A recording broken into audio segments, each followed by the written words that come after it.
Penn State Wrestling defeats Maryland 35-10, but at what cost with the Tyler Kasak injury?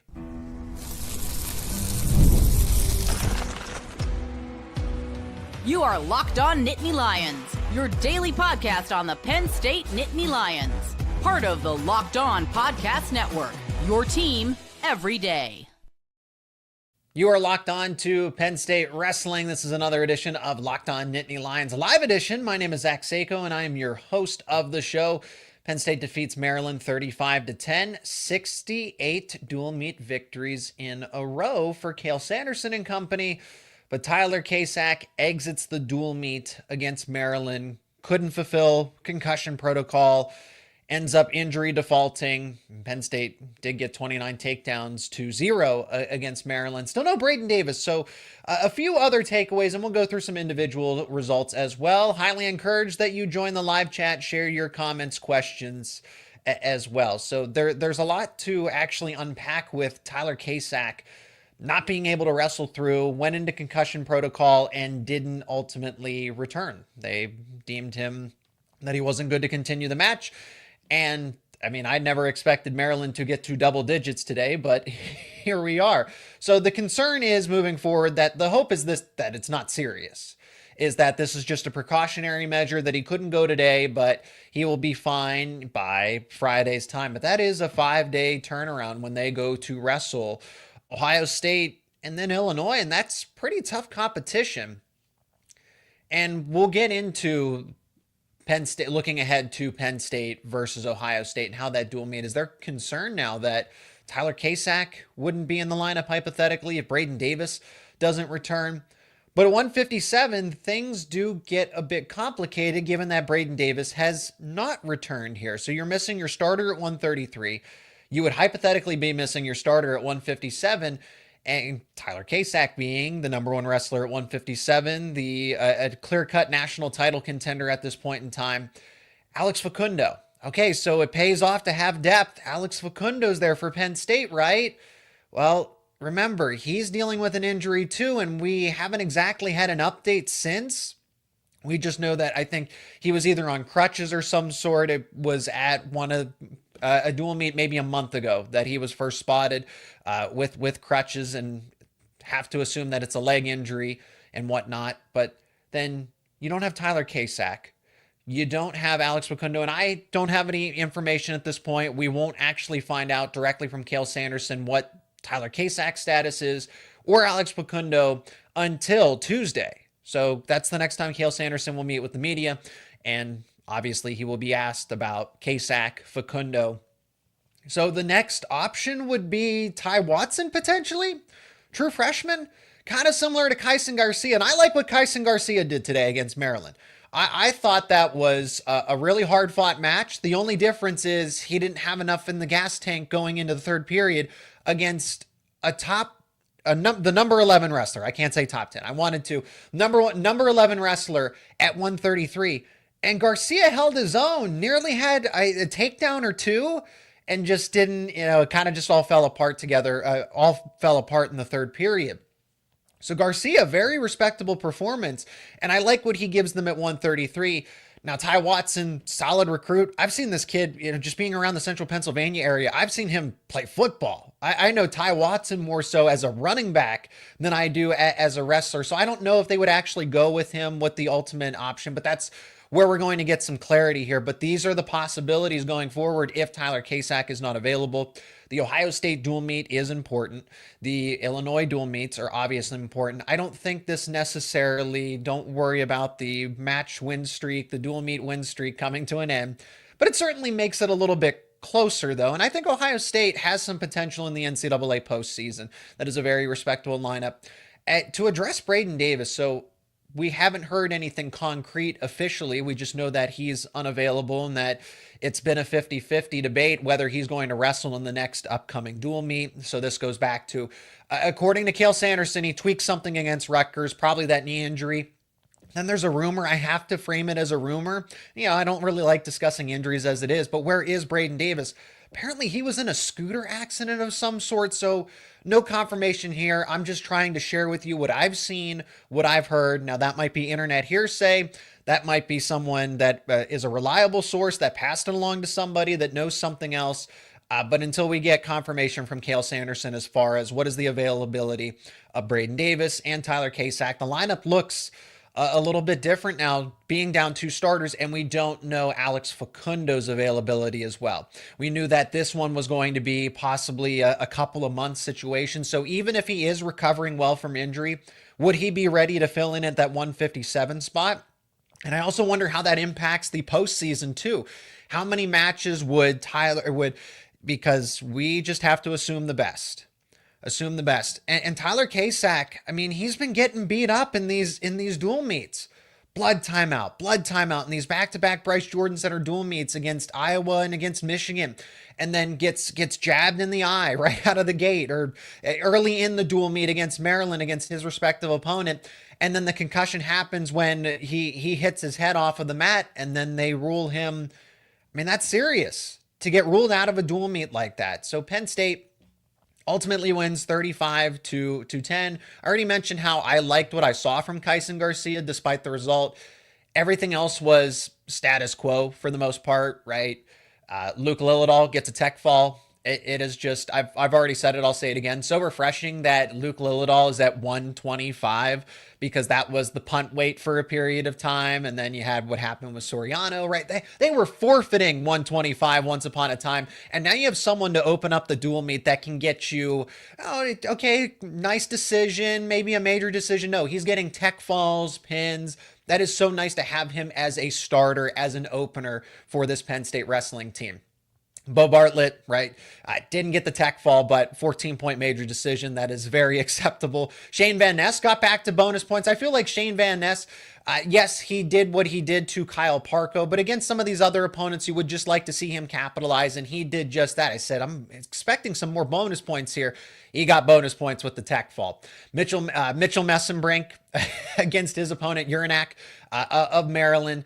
And the tech fall streak had come to an end since he had a 14-point major decision against Michigan, but then got right back to it. His 13 tech falls lead the NCAA.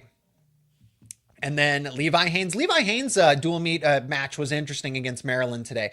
I don't put a lot of stock into that because it was a slow start, but it was a strong finish. Because if he doesn't rattle off seven points in the final period, then okay, it's a little bit of a different story. But Haynes looked like himself. Sometimes, you just have a slow start. It's just a sluggish Sunday. I mean, this is a good thing to go through, right? This Friday dual meet and then going into the Sunday dual meet. Carter Starachi actually talked about, I listened to his interview with Jeff Byers on the radio broadcast, and he said this is preparing us for the postseason. He wasn't talking about Levi Haines specifically, but he was saying, hey, these kinds of matchups, this schedule is very similar to the postseason. So it's just a lot of wrestling. It's a lot of quality wrestling back to back to back like this. So Levi Haines, slow start, but no problems. The score will tell you, but it was 0-0 there for a moment. And Carter Starachi looking like, hey, he's on the cusp of a 5th national championship. Jackson Smith is just completely far and away from, or Carter Starachi is completely far and away from Jackson Smith, that he's in his own category. This is the number 11 wrestler at 184 pounds, and a 20-3 tech fall from Starachi. Starachi also gave an interesting take on the fact, because Jeff Byers asked him about, hey, what do you think that this is going to be one of your final bouts at Rec Hall? And Carter says, I try not to think about those things. It's tough to linger on when there are just so many other more important things. And he wasn't trying to dismiss the fact that his Penn State career's coming to an end, but it can distract you if you really do overly focus on it. So I understand that, hey, bit of tunnel vision here. Senior night's going to happen one way or another, but you still have to go through Ohio State and Illinois first and foremost. And then no homecoming for Seth Nevels. Remember, Seth Nevels wrestled at Penn State once upon a time. Greg Kirkfleet, or I skipped over Josh Barr, but Josh Barr, half day at work, 17-2 tech fall. It's interesting. He had to tell the refs that it was a tech fall and that the dual meet was over. He had to signal them to say, hey, I'm up by 15. We're finished. So he really wanted to get out of work early. And then Greg Kirkfleet ruined the homecoming for Seth Nevels. 8-3 decision. Remember, Seth Neville's is a top 15 wrestler as well, so that's a quality victory for Kirkfleet. And that's how we got to 13-10, or 35-10, excuse me. 68 dual meet victories in a row, 29-0 in terms of takedowns for Penn State. So it's not only the offensive aspect, and we know that these teams are very offensive oriented. However, it's the defense. 0 takedowns, another shutout. Same thing against Michigan. Outstanding by this Penn State wrestling team that is going to set another historical precedent. Lengthy opening segment. Looking forward to your comments in the live chat. I do see that we have 1 so far, so I encourage you to bring your thoughts and questions. And let's talk about the Ohio State dual meet that's coming up and what the lineup could look like with or without Tyler Kasak and how that result might unfold. That is coming up next here on this live edition of Locked On Nittany Lions. And today's show is brought to you by Wayfair. After the holiday hustle, and I know holidays seem like it's far away, but there's nothing like giving your home a little TLC, and it's always better when you declutter and refresh your space. That will help you get back to your routine. Whether you're tidying up or clearing out, or just want to give your space a new look to start the year, Wayfair has everything you need, all within your budget. You can look at furniture on Wayfair, and there is a huge selection. It'll make it easy to find the pieces that fit any style, any budget. The best part, it's the hassle-free delivery, and even for those larger items. Wayfair's site, so easy to navigate, and you'll find everything you need in no time. There's something for every style, every home, no matter the space, no matter the budget. And Wayfair makes it easy to tackle those New Year's home goals. So if you put them off for a little bit, you can get right back to them with Wayfair. There's endless inspiration for every space. And when you're in a time crunch, Wayfair can deliver. Yes, they will deliver free. They will deliver fast, and they will deliver hassle-free. Give your home the refresh it needs at Wayfair. Head over to wayfair.com right now. That is WAYFAIR.com. Wayfair, every style, every home. All right, before we pick back up to Penn State versus Ohio State in just a few days' time. So if you joined us past the opening, Tyler Kasak went into concussion protocol, did not get cleared in the immediate moment, and had to leave the dual meet in injury default to his opponent. And that's 6 points. Most people, if they just look at the box score, didn't get a chance to catch the match. 35-10 against Maryland. What the heck happened? Did 3 people lose? How did this happen? Yeah, it's very circumstantial. It's not what meets the eye here. Hopefully Tyler Kasak is okay. Concussions are serious, and like I said, for what it's worth, Tyler Kasak has been pretty beat up recently. I know blood timeouts are a little bit different than an injury to the cranium, but it's still all the same, that upper body, that head and neck area where Tyler Kasak seems to be getting beat up duel after duel after duel. So hopefully this is just precautionary. Won't have an update until Tuesday, February 11th, when, Cale Sanders, and we might not necessarily get an update, but we will at least get an answer of, does he intend to wrestle? Is it serious? How serious? And then where's Braden Davis as well? So who lost for Penn State? Kyson Garcia lost 9-1 to Braxton Brown. Major decision, 9-1 at 133 pounds. That's understandable. Kyson Garcia, second Big Ten dual meet of his career. Won against Michigan, outstanding win, great confidence builder, and he held his own and honestly could have had the lead in the first 2 periods, but that's the difference between an All-America contender like Brown versus a Kyson Garcia who's still getting his feet wet and everything. And so Garcia, understandable, the loss at the end, but watch the first 2 periods and you can see that Kyson Garcia has some potential here. He gives you something at 133, because I don't want Penn State to be in a situation where they have to forfeit, or that it's just an automatic tech fall. It's an automatic pin where you're just giving up lots of bonus points. Sure, surrendered the major decision here, but that's against a fringe top 10 wrestler right now. I think he can be an All-America contender, finish in the top 8 when we get to the postseason there at 133. So Kyson Garcia gives you something at least at 133. But you want Braden Davis back. Braden Davis is not just a fringe All-America contender. If he's 100%, yes, he is a fringe national title contender. That's what I think of Braden Davis. I think if Braden Davis wasn't... really with what Braden Davis has been dealing with, right? There's the alleged scooter accident. He suffered the knee injury, leg injury against Drexel early in the season. It's just been a lot of bad luck for Braden Davis. But if he can get right, if he can get healthy, get back in time, I mean, he won a Big Ten title, won a championship at Big Tens a season ago. He is capable of making a run if he is 100%. What's the status of Aaron Nagao? Is he still with the team? Yes, he is still with the team. I see him at least come into practice once a week, so I know that he's physically there. I can confirm that with my eyes.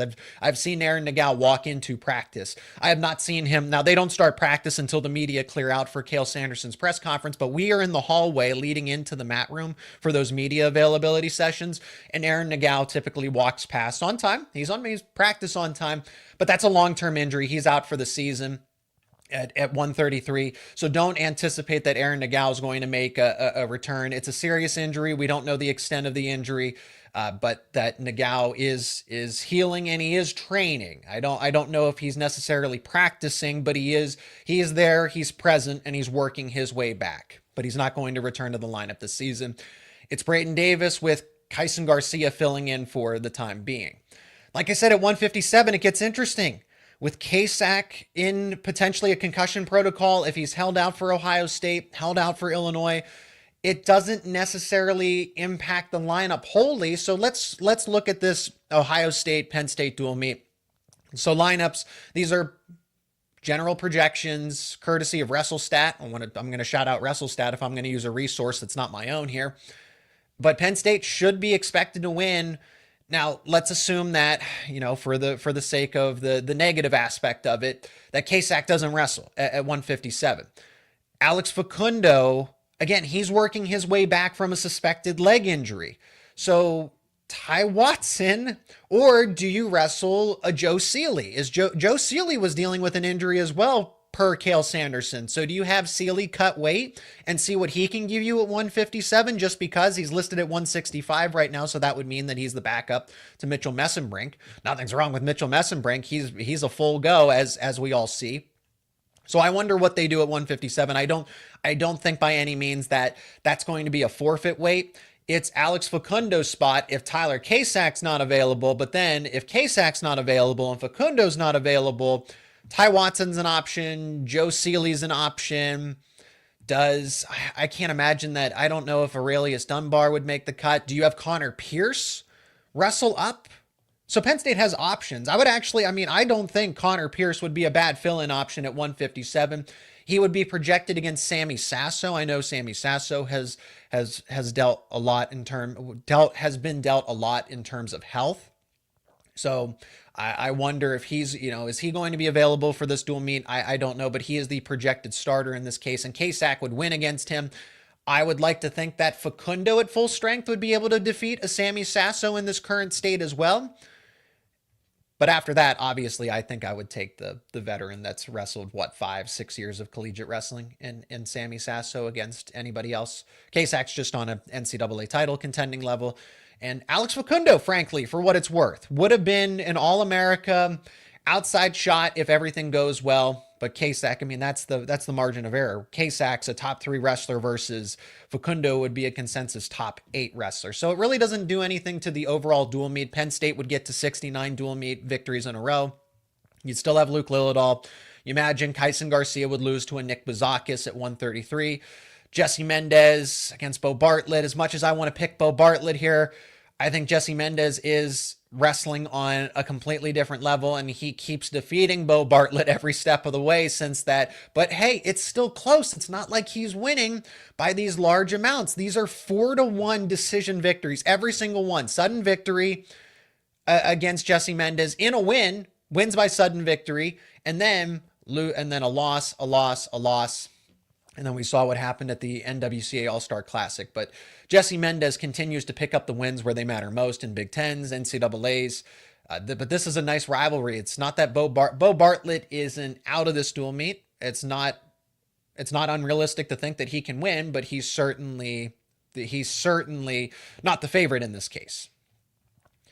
149, Shane Van Ness. That's a good matchup against Dylan D'Amelio. I'm excited for that one, but I imagine that Shane Van Ness takes care of business here. He would be the favorite, but not overwhelming, dominant. Mitchell Messenbrink, different story though. Against Patty Gallagher, Messenbrink would handle business there. Levi Haynes should take care of business at 174. Carter Starachi, same case at 184 against Ryder Rogotsky. Josh Bard, now a true NCAA title contender, because us in the Penn State circle, we understood that Josh Bard was reaching his potential quicker than anybody would have expected, but we knew that Josh Bard was on the scene, and then he continues, loses to Stephen Buchanan, but the win against Jacob Cardenas at 197, it's now telling that he should be considered here a serious contender, not just a fringe, maybe, with a magical run. No. Legitimate contender for an NCAA championship at 197. Of course, Buchanan, AJ Ferrari are going to be considered the odds-on favorites, but Josh Bard can certainly disrupt that. Nick Feldman's given Greg Kirkfleet a scare. Those have been some tough matches. Remember, that was a 1-0 decision back in March of 2024, just last season, and Greg Kirkfleet won, but Feldman's not too far off. So he's losing now. He's losing to guys like Gable Steveson and Heinzelman and Keeter. But I'm just saying, Nick Feldman has given Greg Kirkfleet a run for his money. So don't just think, and maybe Greg Kirkfleet's on his game. Maybe he's on his game that day and it ends up being a major decision. But I think Nick Feldman is a nice anchor at the end of the lineup for Ohio State. So we'll wrap up here. One final segment just to collect some final thoughts, see if there are any last second comments or questions in the live chat here on this live edition of Locked On Nittany Lions.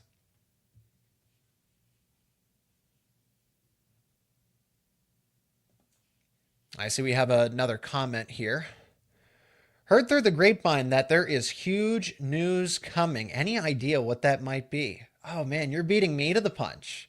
I thought we were here talking about Tyler Kasak and everything else, and then now there's apparently big breaking news of some sort. Maybe it's recruiting. I can ask around for my sources to make sure, but I feel like that tidal wave of big news has certainly come and gone, and something I'm going to talk about more in this upcoming week. I actually got to talk to my counterpart at Locked On Oklahoma State.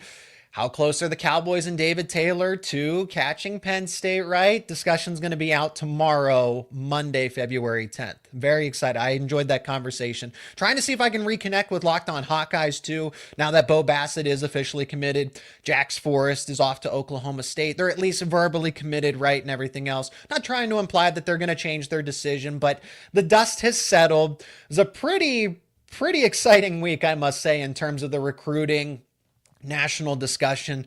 Got a lot of attention over here by Float Wrestling chimed in.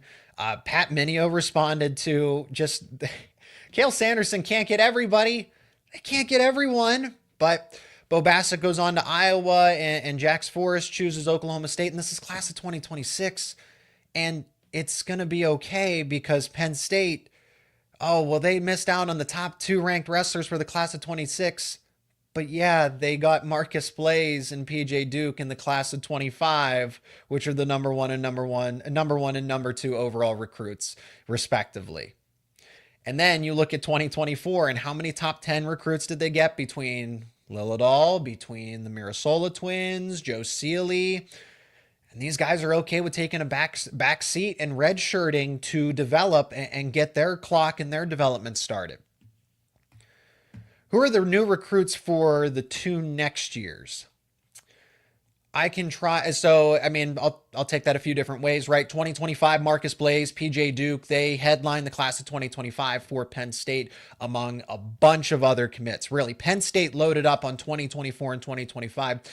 2026, if that's what you're referring to, Bo Bassett and Jax Forrest were the 2 commits that went elsewhere. And now it's the idea that Penn State's definitely going to lose its footing. Right? So Penn State, they set the bar pretty high because in 2024, 2025, those are once in a decade types of recruiting classes, and Penn State got them in back-to-back years. We're seeing that talent disperse a little bit. They're not all going to Penn State, but one's going to Iowa, one's going to Oklahoma State. And I do got to give David Taylor credit because he got the second and third ranked wrestlers overall in the class of 2026. But that is still so far out in advance. That is very tough to project. Where is Jax Forrest going to wrestle? What weight class? Will he redshirt at Oklahoma State? Or is he going to go all 4 years without a red shirt? Is he going to do anything internationally? Would he take an Olympic red shirt? What, Drayshawn Ross, how soon would he be ready at heavyweight? Cole Mirasola is going through his red shirt campaign right now. He's going to be the heir apparent to Greg Kirkfleet, and is a Drayshawn Ross ready to go to compete against a Cole Mirasola that's going to have 2 years of development ahead of him? Oklahoma State, as much work as they're doing, and the recruiting that David Taylor is, it's outstanding, but it still doesn't change anything. Bo Bassett to Iowa. I like, this is a simple comment, but I can't take credit for it ultimately. So instead of Penn State winning 8 bouts out of 10, Iowa wins, or Penn State wins 7 out of 10, right? One bout changes, and that's a maybe, because Penn State's going to have, now I know Bo Bassett and Jax Forrest, they're generational talents. I understand that. Penn State still has somebody that's going to be just as good. And that's saying a lot, right? I know that people that are big fans of Bo Bassett and their game, Jax Forrest, same thing. That's not true. That's not possible because these guys are 1 and 2. I think Marcus Blaze will be able to defeat a Jax Forrest in due time, but that's so far away. I think when Oklahoma State is able to finally push into Penn State's lead a little bit, and because I'm not fully concerned about Iowa. It is Oklahoma State because David Taylor's lived it. He knows how it works. He has the blueprint. And with the financial resources, Oklahoma State is following that blueprint to a T. They are copying Penn State. Nothing wrong with that. All is fair in war, right? For Penn State, for Oklahoma State, I should say, they still have a long way to go. So by the time, the class of 2026, it looks great for Oklahoma State. Penn State only has 1 commit, and Sam Herring, and he's not a top 5 wrestler. By the time any of these results, these recruiting results have an impact, won't be until 2028. We are in 2025, and we haven't even gotten to the postseason. So long story short, Penn State is fine, and we won't necessarily know if these results pay off until 3 years from now. Hope Tyler is okay. Yes, just don't want to see anything happen. Hopefully this was a precautionary measure, that he's all right. What is Ono's plan? Yes, well, we know that he's training at Penn State. We know that he is in Happy Valley. He's in State College. What he's going to do as far as enrolling in college, in the school for NCAA competition, I mean, that would be the ultimate chess move. Oh, Iowa gets Bo Bassett. Oh, Oklahoma State gets Jax Forrest. Penn State gets Olympic medalist Ono. So everyone else is playing checkers. Cale Sanderson's playing chess. That's not what I asked. I guess I'm a little confused as far as what you were trying to ask. So if you want to be able to clarify, because I'm going to wrap up here in just a moment here. I think that Oklahoma State could pass Iowa and be ranked higher next season. I'm eager to see how they do in the postseason this time around. I think Oklahoma State can catch Iowa this postseason and potentially finish number 2. From what I hear from Cody over at Locked On Oklahoma State, the expectation is to finish second, runner-up to Penn State. So I think that's where we'll wrap it up here on this live edition of Locked On Nittany Lions. We'll get an update on Tyler Kasak, Alex Facundo, Braden Davis, Tuesday, February 11th, so be on the lookout for that. If you are new to the show, thank you so much for checking out this episode of Locked On Nittany Lions. If you are new to the show, please subscribe to the YouTube channel and wherever you get your podcasts. We are part of the Locked On Podcast Network, where it is your team every day, but we talk about everything here, your favorite Penn State sports teams, Penn State wrestling, Penn State football, and Penn State basketball. It is all right here on Locked On Nittany Lions.